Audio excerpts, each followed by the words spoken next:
बिस्मिल्लाहिर्रहमानिर्रहीम। आज का जो हमारा वीडियो लेक्चर है इसके अंदर हम लोग जो टॉपिक डिस्कस करेंगे वो है प्लेन स्वीप एल्गोरिदम।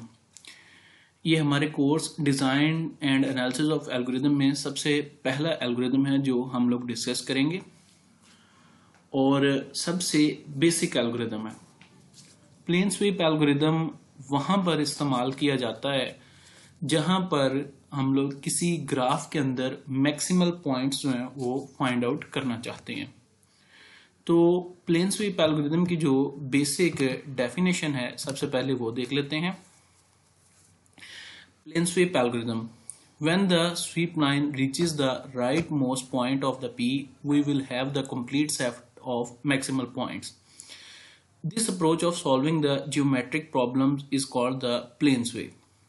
अब ये मैंने थ्योरी रीड आउट कर दी है, लेकिन ये थ्योरी आपको तब तक क्लियर नहीं होगी जब तक हम इसकी एग्जाम्पल जो है वो एक सॉल्व नहीं कर लेते। तो इस तरह करते हैं कि पहले जो है इसकी एक एग्जाम्पल सॉल्व कर लेते हैं, उसके बाद मैं थ्योरी जो है वो दोबारा से रीड आउट करूंगा और आप लोगों को थ्योरी जो है वो इसकी समझाऊंगा, यानी इसकी डेफिनेशन जो है वो समझा दूंगा। फिलहाल जस्ट जो है आपने ये जहन में रखना है कि हम प्लेन स्वीप एल्गोरिदम वहां पर इस्तेमाल करते हैं जहां पर हम मैक्सिमल पॉइंट्स जोन से हैं वो फाइंड आउट करना चाहते हैं किसी भी ज्योमेट्रिक प्रॉब्लम के अंदर। ये हमारे पास एक जियोमेट्रिक प्रॉब्लम है जिसमें हमारे पास दो एक्सिस मौजूद हैं, एक हमारे पास एक्स एक्सिस मौजूद है और दूसरा हमारे पास वाई एक्सिस मौजूद है। इस प्लेन के अंदर यानी एक्स और वाई एक्सिस के अंदर हमारे पास मुख्तलिफ किस्म के पॉइंट्स मौजूद हैं। आप देख सकते हैं कि यहाँ पे हमारे पास मल्टीपल पॉइंट्स मौजूद हैं जिसमें से हर पॉइंट जो है वो दो वैल्यूज रखता है। पहली वैल्यू जो है वो एक्स एक्सिस को रिप्रेजेंट करती है, जबकि दूसरी वैल्यू जो है वाई एक्सिस को रिप्रेजेंट करती है। प्लेन स्वीप एल्गोरिदम इन पॉइंट्स में से मैक्सिमल पॉइंट्स को फाइंड आउट करने के लिए इस्तेमाल किया जाता है। अब प्लेन स्वीप एल्गोरिदम जो है वो किस तरह से इन मैक्सिमल पॉइंट्स को फाइंड आउट करता है वो हमने देखना है। सबसे पहले हम लोग प्लेन स्वीप एल्गोरिदम के अंदर एक स्टैक इस्तेमाल करते हैं और एक स्वीप लाइन इस्तेमाल करते हैं। ये हमारे पास स्टैक मौजूद है और ये हमारे पास स्वीप लाइन है। ये स्वीप लाइन हमेशा लेफ्ट टू राइट जो है मूव करती है, यानी इनिशियली ये हमारे पास वाई एक्सिस के ऊपर मौजूद है और ये हमारे पास यहां से लेफ्ट टू राइट जो है मूव करती जाएगी। अब जैसे ही ये लाइन जो है मूव करती है, सबसे पहले ये इस पॉइंट के साथ इनकाउंटर करती है जो कि हमारे पास 2 और 5 की सूरत में मौजूद है। यहाँ पे x की वैल्यू हमारे पास 2 है और y की वैल्यू जो है हमारे पास 5 है। हम इस पॉइंट को स्टैक के अंदर पुश कर देते हैं। ठीक है, आप देख सकते हैं कि ये 2 और 5 जो है हमारे पास स्टैक के अंदर मौजूद है। अब नेक्स्ट स्टेप के अंदर क्या करेंगे, हम नेक्स्ट स्टेप के अंदर इस लाइन को फर्दर जो है राइट साइड जो है मूव करवाएंगे। हम जैसे ही इस लाइन को फर्दर राइट साइड पे मूव करवाएंगे, हमारे पास फर्दर एक पॉइंट मौजूद है जिसमें x की वैल्यू 3 और y की वैल्यू 13 है। जो पॉइंट काबिले गौर है वो ये है कि जैसे ही हम इस लाइन को मूव करवाएंगे, हमारे पास सेकंड पॉइंट जो है वो स्टैक के अंदर दाखिल हो जाएगा, जबकि इससे पहले जो हमारे पास एंट्री मौजूद थी वो हमारे पास पॉप हो जाएगी, यानी डिलीट हो जाएगी। अब ये एंट्री जो है वो क्यों डिलीट हुई या उसके डिलीट होने की कंडीशन क्या है? अगर तो हमारे पास नए आने वाले पॉइंट की दोनों वैल्यूज यानी एक्स और वाई एक्सिस दोनों पॉइंट्स की वैल्यूज पहले से मौजूद पॉइंट से ज्यादा होंगी, उसी सूरत में हमारे पास नया आने वाला पॉइंट जो है पहले से मौजूद पॉइंट को पॉप कर देगा, यानी डिलीट कर देगा। आप देख सकते हैं कि यहाँ पे हमारे पास 2 और 5 के अंदर 2 जो है इसकी वैल्यू कम थी, इसी तरह हमारे पास 5 के अंदर जो सा है इसकी वैल्यू अब देख सकते हैं कि जो सेकंड पॉइंट है यानी जो नई आने वाली वैल्यू है इसमें x और y दोनों कोऑर्डिनेट्स जो से हैं उसकी वैल्यू पहले से मौजूद पॉइंट्स के कोऑर्डिनेट से ज़्यादा है, तो ये पहले से मौजूद पॉइंट को या वैल्यू को पॉप कर देगा। अब इस टाइम हमारे पास स्टैक के अंदर 3 और 13 जो है हमारे पास मौजूद है। नेक्स्ट जैसे ही हम मूव करेंगे तो हमारे पास नेक्स्ट जो वैल्यू है वो है हमारे पास 4 और 11, यानी जो हमारे पास नेक्स्ट पॉइंट है वो 4 और 11 का है।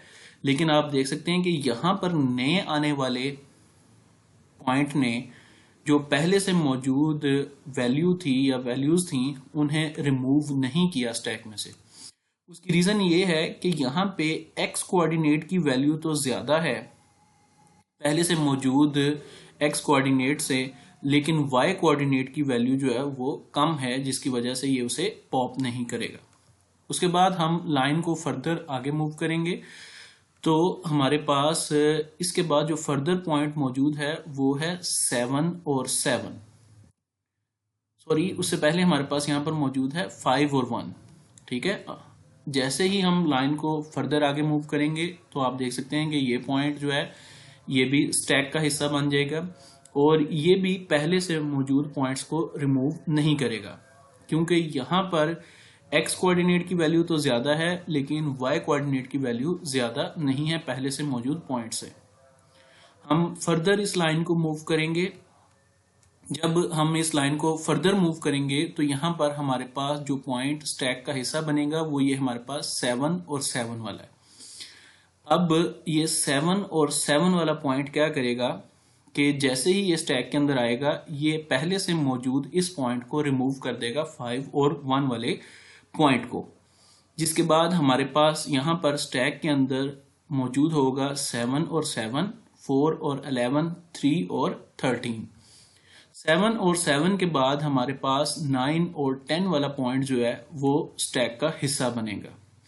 जैसे ही ये 9 और 10 वाला पॉइंट स्टैक का हिस्सा बनेगा ये 7 और 7 को रिमूव कर देगा। ये 7 और 7 को इसलिए रिमूव करेगा क्योंकि इस पॉइंट के अंदर x की वैल्यू जो है वो भी ज्यादा है इससे और y की वैल्यू जो है वो भी ज्यादा है। 9 और 10 वाले इस पॉइंट के बाद नेक्स्ट पॉइंट जो है वो हमारे पास ये बनता है 10 और 5 वाला।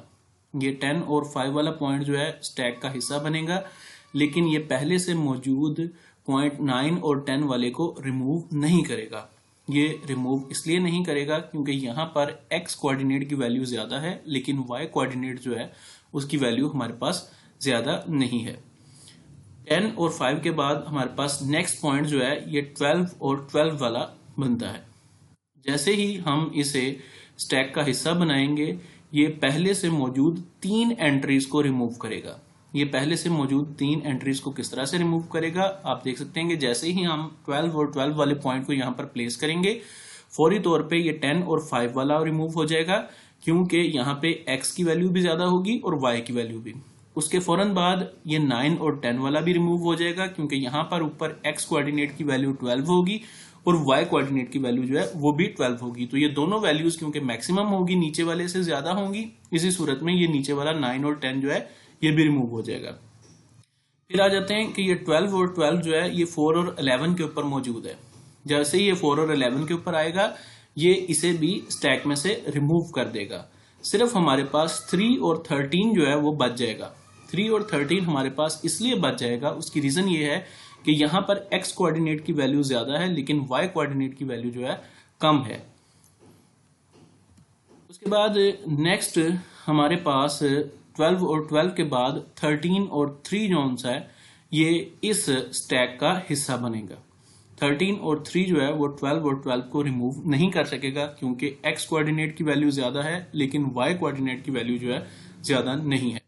तो यहाँ पर हमारे पास जो एंट्री होगी नेक्स्ट वो 13 और 3 की होगी और 13 और 3 के बाद नेक्स्ट हमारे पास आएगा 14 और 10। जैसे ही हमारे पास 14 और 10 आएगा वो 13 और 3 को रिमूव कर देगा क्योंकि यहाँ पे x कोऑर्डिनेट की वैल्यू भी ज्यादा होगी और y कोऑर्डिनेट की वैल्यू भी ज्यादा हो जाएगी, जिसकी वजह से स्टैक में से 13 और 3 जो है वो रिमूव हो जाएगा और यहाँ पर हमारे पास फर्दर एक एंट्री आ जाएगी 14 और 10 की। अब ये 14 और 10 इस 12 और 12 को इसलिए रिमूव नहीं कर पाएगा क्योंकि यहाँ पर x कोऑर्डिनेट की वैल्यू तो ज्यादा है लेकिन y कोऑर्डिनेट की वैल्यू जो है वो ज्यादा नहीं है। अब 14 और 10 के बाद हमारे पास 15 और 7 जो है वो फर्दर एक पॉइंट मौजूद है। 15 और 7 जो है वो भी स्टैक का हिस्सा बन जाएगा। 15 और 7 जो है 14 और 10 को रिमूव नहीं कर सकता, क्योंकि यहाँ पर x कोऑर्डिनेट की वैल्यू जो है वो ज्यादा है, जबकि y कोऑर्डिनेट की वैल्यू जो है हमारे पास कम है। आप देख सकते हैं कि इस पूरे प्लेन एरिया के अंदर हमारे पास जितने भी पॉइंट्स मौजूद थे वो सारे के सारे पॉइंट्स उनसे हैं वो बारी बारी स्टैक का हिस्सा बने, और उनमें से कुछ जो है वो स्टैक के अंदर मौजूद रहे, जबकि कुछ जो है स्टैक में से पॉप हो गए।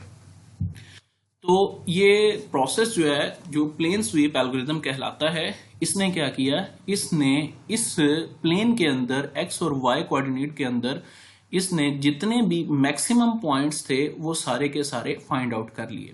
ये अब हमारे पास जितने भी पॉइंट्स मौजूद हैं स्टैक के अंदर, ये सारे के सारे मैक्सिमल पॉइंट्स कहलाते हैं। अब मैं दोबारा से थ्योरी के पॉइंट्स में उन्हें एक दफा से रीड आउट कर देता हूं। अब थ्योरी के पॉइंट्स में वो आप लोगों को समझ आ जाएंगे।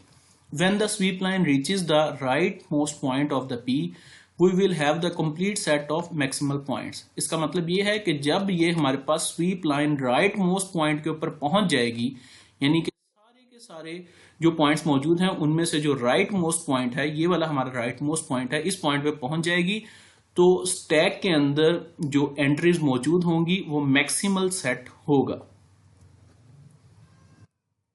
देख सकते हैं जी, हमारे पास complete set of maximal point होगा। This approach of solving the geometric problem is called plane sweep. इस तरीकाकार को जो कि प्रॉब्लम सॉल्व कर रहा है, यानी कि किसी भी प्लेन के अंदर से ज्योमेट्रिक प्लेन के अंदर से मैक्सिमल पॉइंट्स को फाइंड आउट कर रहा है, उसे हम प्लेन स्वीप कहते हैं जी। Store the existing maximal points in the list. हम इसमें क्या करते हैं कि किसी भी पॉइंट के ऊपर मैक्सिमम पॉइंट्स को स्टोर करते हैं, यानी स्टैक का हिस्सा बनाते हैं। The point that P dominates will appear at the end of the list because the points are sorted in the x coordinates. Scan the list left to right. जो हमारे पास सबसे ज्यादा मैक्सिमल पॉइंट होता है, सबसे बड़ा मैक्सिमल पॉइंट होता है, वो सबसे ज्यादा जो सा कहते हैं टॉप के ऊपर आता है हमारे पास स्टैक के अंदर, और हम लिस्ट को जो सा है हमेशा लेफ्ट टू राइट जो सा कहते हैं स्कैन करते हैं। यानी हमारे पास ये पॉइंट्स की जो लिस्ट है इसे हम हमेशा लेफ्ट टू राइट स्कैन करेंगे, जिससे हमारे पास मैक्सिमल पॉइंट्स जो मौजूद हैं इस लिस्ट के अंदर या इस एरिया के अंदर वो सारे के सारे इस टैग का हिस्सा बन जाएंगे। उम्मीद है कि आप लोगों को समझ आ गया होगा। आप लोगों ने इसे सॉल्व करके देख लेना।